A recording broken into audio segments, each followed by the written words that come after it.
Om Swastiastu. Terima kasih atas kesempatannya. Sebelumnya, perkenalkan nama saya Nika Dewa Chandra Utami dengan NIM 2413011105.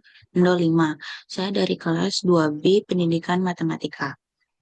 Di sini saya akan menjelaskan mengenai data yang sudah saya olah. Jadi, di sini saya mempunyai data yang berjudul jumlah desa atau kelurahan yang mengalami bencana alam menurut provinsi tahun 2021. Data ini saya ambil dari web BPS berikut, sudah saya sertakan linknya. Nah, pada data ini kita dapat melihat penyebaran provinsi dengan jumlah desa atau kelurahan yang terdapat bencana alam banjir, gempa bumi, dan tanah longsor. Nah, angka-angka pada data tersebut menunjukkan bahwa pada tahun 2021 ada 1.385 desa atau kelurahan yang terdapat banjir, ada 461 desa atau kelurahan yang terdampak bencana alam gempa bumi, dan ada 181 desa atau kelurahan yang terdampak tanah longsor di Provinsi Aceh. Dan begitu pun seterusnya untuk di masing-masing provinsi. Nah, berdasarkan data tersebut, saya memiliki pertanyaan yang dapat saya buat. Di antaranya, pertanyaan pertama, provinsi mana yang memiliki jumlah desa atau kelurahan terdampak banjir paling banyak dan paling sedikit pada tahun 2021? Yang kedua itu, apakah ada hubungan antara jumlah desa atau kelurahan yang terdampak banjir, gempa bumi, dan tanah longsor? Nah, yang ketiga itu, berapakah minimal persentase provinsi yang jumlah desanya terdampak tanah longsor? Yang keempat, kebijakan sosial apa yang perlu diterapkan untuk membantu daerah dengan jumlah bencana tinggi agar masyarakat lebih siap menghadapi bencana? Yang kelima, apakah ada kebijakan pendidikan khusus di daerah rawan bencana untuk memastikan anak-anak tetap dapat belajar setelah bencana terjadi? Yang keenam, bagaimana standar deviasi dari masing-masing desa atau kelurahan yang terdampak bencana banjir, gempa bumi, dan tanah longsor? Apakah ada perbedaan dan bagaimana perbandingannya? Yang ketujuh, bagaimana rentang data untuk masing-masing jenis bencana di desa atau kelurahan? Dan yang terakhir, bagaimana upaya pemerintah dalam menyelaraskan program bantuan sosial dengan data daerah yang paling terdampak bencana? Nah, selanjutnya, dari data sebelumnya ini, dapat saya olah sesuai dengan pemusatan dan penyebarannya.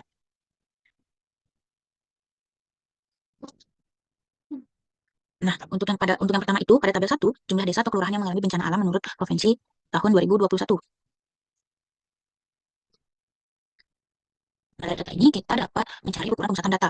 Nah, ukuran pemusatan data itu ada tiga, yang pertama ada mean, median, dan modus. Nah, angka pada kolom min ini merupakan rata-rata dari jumlah desa atau kelurahan yang terdampak bencana banjir, gempa bumi, dan tanah longsor. Begitupun seterusnya untuk provinsi-provinsi di bawahnya. Selanjutnya, di bawahnya itu ada ukuran penyebaran data. Nah, ukuran penyebaran data ini terdiri dari nilai maksimum, minimum, range atau rentangnya, kemudian ada deviasi rata, varian, dan standar deviasi. Nah, angka-angka ini menunjukkan ukuran penyebaran data di masing-masing provinsi dengan jumlah desa atau daerah yang mengalami bencana alam banjir, gempa bumi, dan tanah longsor. Selanjutnya itu ada teorema Chebyshev.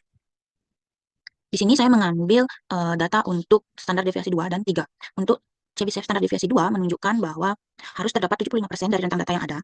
Dan untuk Chebyshev dengan standar deviasi 3 itu harus menunjukkan bahwa sekurang-kurangnya terdapat 89,9% dari rentang data yang ada. Kemudian di bawahnya ini ada ukuran peletakan data kuartil, peletakan ukuran data desil, dan yang terakhir ada ukuran peletakan data persentil. Nah, kemudian dari pengolahan data ini, saya juga mengolah data untuk menjawab beberapa pertanyaan yang berkaitan. Nah, untuk pertanyaan pertama, di sini provinsi mana yang memiliki jumlah desa atau kelurahan yang terdapat banjir paling banyak dan paling sedikit pada tahun 2021? Jadi, dalam pengolahan data ini, kita dapat melihat tabel 1 provinsi dengan jumlah desa atau kelurahan yang terdapat banjir paling banyak dan paling sedikit pada tahun 2021. Nah, dari tabel ini dapat dilihat bahwa provinsi yang memiliki yang terdapat banjir paling banyak itu ada Provinsi Aceh, dan provinsi yang paling sedikit terdampak banjir itu ada Kepulauan Riau. Nah, dari tabel ini kita menjawab pertanyaan tersebut, sehingga jawaban dari pertanyaan itu adalah provinsi yang memiliki jumlah desa atau kelurahan yang terdapat banjir paling banyak adalah Provinsi Aceh, yang dimana berdasarkan pengolahan data mencapai angka 1.338, dan provinsi yang memiliki jumlah desa atau kelurahan yang terdapat banjir paling sedikit adalah Provinsi Kepulauan Riau, yang dimana berdasarkan data mencapai angka 38. Kemudian untuk pertanyaan kedua, apakah ada hubungan antara jumlah desa atau kelurahan yang terdapat banjir, gempa bumi, dan tanah longsor? Nah, berdasarkan pertanyaan tersebut, kita dapat menggunakan korelasi. Nah, kita dapat melihat tabel 2 ini merupakan hubungan antara jumlah desa atau kelurahan yang terdapat banjir, gempa bumi, dan tanah longsor. Dari data ini, kita dapat membuat tabel korelasi bencana. Nah, bencana banjir dengan banjir ini memiliki korelasi yang sempurna. Jadi, kita dapat tulis dengan 1,00. Kemudian, untuk korelasi bencana banjir dan gempa bumi menunjukkan angka 0,49. Kemudian, korelasi bencana banjir dan tanah longsor menunjukkan angka 0,57. Begitupun seterusnya. Nah, berdasarkan tabel korelasi bencana alam ini, kita dapat membuat diagram korelasi bencana alam. Diagram ini bisa kita sebut dengan diagram scatter plot. Nah, berdasarkan diagram ini, kita dapat menjawab pertanyaan kedua. Jadi jawabannya itu ada hubungan antara jumlah desa atau kelurahan yang mengalami banjir, gempa bumi, dan longsor. Tetapi kekuatannya itu berbeda-beda. Nah, berdasarkan data yang sudah diolah, didapatkan bahwa hubungan yang pertama, banjir dan tanah longsor mempunyai hubungan kuat. Ini terlihat bahwa daerah yang mengalami banyak banjir cenderung juga mengalami tanah longsor, terutama di daerah dengan kemiringan tinggi. Ini disebabkan karena banjir dapat membuat tanah menjadi lebih jenuh dengan air, melemahkan strukturnya, dan meningkatkan risiko longsor. Hubungan yang kedua yaitu gempa bumi dan tanah longsor memiliki hubungan yang sedang. Ini terlihat karena gempa bumi bisa memicu tanah longsor, terutama di daerah dengan tanah yang tidak stabil. Namun tidak semua gempa menyebabkan longsor, sehingga korelasi antara gempa dan longsor mungkin ada tetapi tidak terlalu kuat dibandingkan dengan banjir dan tanah longsor. Kemudian hubungan yang terakhir itu antara banjir dan gempa bumi. Nah, ini memiliki hubungan yang lemah atau tidak signifikan. Ini terlihat dari banjir dan gempa bumi memiliki penyebab yang berbeda. Banjir lebih dipengaruhi oleh curah hujan dan sistem drainase, sedangkan gempa bumi disebabkan oleh aktivitas tektonik. Oleh karena itu, daerah yang sering mengalami gempa belum tentu mengalami banjir dan sebaliknya. Kemudian untuk menjawab pertanyaan ketiga, berapakah minimal persentase provinsi yang jumlah desanya terdampak tanah longsor? Baik, pada tabel 3, presentasi minimal provinsi yang jumlah desanya terdapat tanah longsor. Di sini kita sudah melihat provinsi dan jumlah desa atau kelurahan yang mengalami bencana tanah longsor. Berdasarkan data ini, kita dapat mencari rata-rata, yang dimana rata-ratanya itu menunjukkan 164,1. Yang kedua itu ada standar deviasinya, yang menunjukkan angka 254,9. Kemudian batas bawahnya itu, yang merupakan satu standar deviasi itu 0. Nah, mengapa saya menuliskannya 0? Karena batas bawah itu tidak boleh negatif. Jadi keseluruhannya ini, batas bawahnya itu mempunyai angka negatif. Selanjutnya untuk batas atas itu mencapai 419. Nah, kemudian persentase CBCF ini kita dapat melihat bahwa persentasenya itu mencapai 90,91%. Nah, ini sudah melebihi batas dari minimal persentase standar deviasi pertama. Jadi kita dapat menjawab pertanyaannya. Jadi jawabannya itu berdasarkan teorema Chebyshev, persentase minimal provinsi yang jumlah desanya terdampak bencana tanah longsor adalah 90,91%. Ini menunjukkan bahwa sebagian besar jumlah desa atau kelurahan yang terdapat tanah longsor berada dalam batas bawah dan batas atasnya sudah dihitung. Kemudian pertanyaan keempat, kebijakan sosial apa yang perlu diterapkan untuk membantu daerah dengan jumlah bencana tinggi agar masyarakat lebih siap menghadapi bencana? Jadi baik langsung saja dijawab karena tidak memerlukan data. Berdasarkan data jumlah desa atau kelurahan yang mengalami bencana banjir, gempa bumi, dan tanah longsor, kebijakan sosial yang perlu diterapkan untuk membantu daerah dengan jumlah bencana tinggi agar masyarakat lebih siap menghadapi bencana meliputi yang pertama itu ada penguatan sistem peringatan dini dengan pemasangan alat deteksi bencana, misalnya sensor gempa, curah hujan, dan pergerakan tanah. Kemudian kita juga bisa mengadakan sosialisasi kepada masyarakat agar memahami tanda-tanda awal bencana dan tahu langkah mitigasi. Kemudian untuk kebijakan sosial kedua itu ada edukasi dan pelatihan kebencanaan. Nah, dengan mengadakan simulasi bencana secara berkala di daerah rawan, pelatihan evakuasi darurat untuk masyarakat termasuk anak-anak dan lansia. Kemudian yang ketiga itu perencanaan tata ruang yang lebih aman. Nah, dengan mengurangi pembangunan di daerah rawan bencana seperti daerah longsor, bantaran sungai. Nah, kemudian selanjutnya itu ada relokasi warga yang berada di zona sangat berisiko ke daerah yang lebih aman.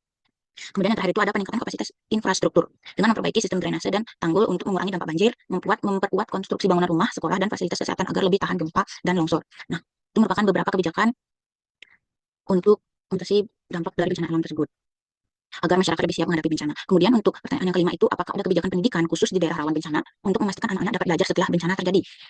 Jawabannya itu, ada beberapa kebijakan pendidikan khusus di daerah rawan bencana yang bertujuan untuk memastikan anak-anak tetap dapat belajar setelah bencana terjadi. Berikut beberapa kebijakan yang dapat diterapkan, yakni yang pertama itu, kita bisa menerapkan sekolah darurat dan ruang belajar sementara dengan cara pendirian tenda sekolah darurat atau penggunaan gedung sementara sebagai ruang belajar, pemanfaatan fasilitas umum seperti balai desa atau tempat ibadah sebagai kelas sementara. Kemudian yang kedua itu, kita bisa membuat kurikulum siaga bencana dengan mengintegrasikan pendidikan kebencanaan dalam kurikulum sekolah agar anak-anak paham mitigasi bencana, mengadakan simulasi evakuasi dan pelatihan tanggap darurat di sekolah secara rutin, dan melakukan pelatihan guru tentang cara mengajar di kondisi darurat dan trauma healing untuk siswa. Kemudian yang terakhir itu, kita bisa melaksanakan pembelajaran jarak jauh dan digital dengan memanfaatkan teknologi seperti e-learning, radio pendidikan, atau TV edukasi jika sekolah fisik belum bisa digunakan, penyediaan akses internet gratis, dan perangkat belajar untuk anak-anak yang kehilangan fasilitas sekolah. Untuk pertanyaan keenam, bagaimana standar deviasi dari masing-masing desa atau kelurahan yang terdampak bencana banjir, gempa bumi, dan tanah longsor? Apakah ada perbedaan dan bagaimana perbandingannya? Nah, berdasarkan pertanyaan nomor 6 ini, kita dapat melihat pengolahan data dan grafik. Kita bisa melihat tabel 4, standar deviasi dari masing-masing desa atau kelurahan yang terdampak bencana banjir, gempa bumi, dan tanah longsor. Berdasarkan data ini, provinsi, jumlah desa kelurahan yang mengalami bencana alam banjir, jumlah desa atau kelurahan yang mengalami bencana gempa bumi, dan jumlah desa kelurahan yang mengalami bencana alam tanah longsor, kita dapat mencari standar deviasinya. Sehingga dapat untuk standar deviasi dari jumlah desa atau kelurahan yang terdampak bencana banjir itu mencapai angka 335,76. Kemudian untuk gempa bumi ada 233,33. Kemudian yang terakhir ada tanah longsor itu mencapai angka 254,85. Nah, berdasarkan tabel ini kita dapat membuat diagram standar deviasinya. Nah, berdasarkan diagram ini kita dapat menjawab pertanyaannya.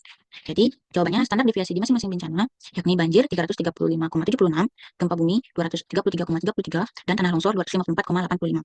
Nah, perbedaannya itu bisa dilihat dari banjir memiliki standar deviasi tertinggi, yang artinya jumlah desa atau kelurahan yang terdapat banjir memiliki variasi atau penyebaran yang paling besar dibanding jenis bencana lainnya. Ada daerah yang mengalami dampak sangat besar dan ada juga yang sedikit terdampak. Kemudian gempa bumi memiliki standar deviasi terendah. Penyebaran jumlah desa atau kelurahan yang terdampak gempa bumi lebih merata dibandingkan banjir dan tanah longsor. Kemudian tanah longsor berada di tengah. Penyebaran dampak tanah longsor tidak sebesar banjir tetapi lebih bervariasi dibandingkan gempa bumi. Ini bisa mengindikasikan bahwa tanah longsor terjadi di beberapa wilayah dalam jumlah besar, sementara di wilayah lain lebih sedikit.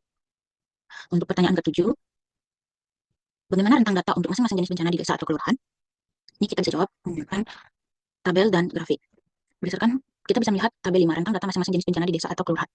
Berdasarkan tabel ini, kita bisa mencari nilai maksimum dari masing-masing jumlah desa atau kelurahan yang terdampak bencana banjir, gempa bumi, dan tanah longsor. Nah, nilai maksimum dari jumlah desa atau kelurahan yang terdampak banjir itu ada 1.385, kemudian nilai minimumnya itu 38, kemudian rentang atau range-nya dengan mengurangkan nilai maksimum dan minimumnya, maka didapat 1.347. Begitupun seterusnya untuk jumlah desa atau kelurahan yang terdampak gempa bumi dan tanah longsor. Kemudian dari nilai maksimum dan minimum itu dan range-nya, kita dapat membuat diagramnya. Nah, bisa kita lihat di sini diagram tentang masing-masing bencana di desa atau kelurahan.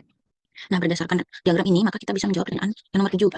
Nah, dari masing-masing bencana, yakni banjir 1.347, kemudian gempa bumi 873, dan tanah longsor 1.166. Nah, dari rentang ini terlihat bahwa bencana banjir dan tanah longsor memiliki variasi dampak yang lebih besar dibandingkan gempa bumi dalam hal jumlah desa atau kelurahan yang terdampak.